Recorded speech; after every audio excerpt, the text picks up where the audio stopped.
Karon kay kuan galigi kami ng malingke. Karon isundo na ko akong anak.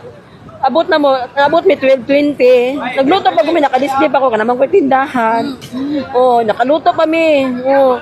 Karon pag tawag na ko akong anak, ingon anak na og na kay mga unata. Karon kay yan ako anak siya ma. Nasunog atong tiris ma sa tubangan.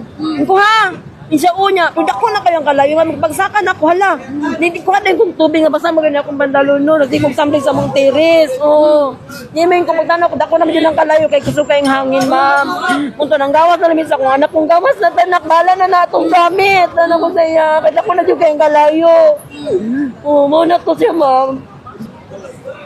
Hindi mo na pamas kay piso, ma'am, wala siya.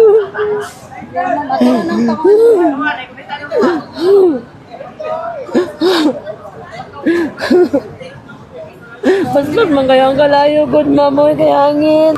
Matop, anak ko, kung samuagi ka ng kurente, o lugay ko kaya napalo nga mong suga, ma'am.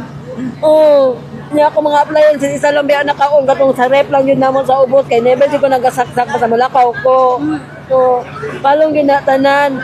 Kunya nga mo ang outlet na may sobot kumpleto baya ko siya na ilinya-linya to mong kuan. Oh, para safety gyud gibatan gyud ako ko siya ang kanyugad ako. Ako pa nagpalong tana para dili mo dako ang kuryente. Oh. Wala mi kay balo mo. Mama mi kabalo ka sa mi mo.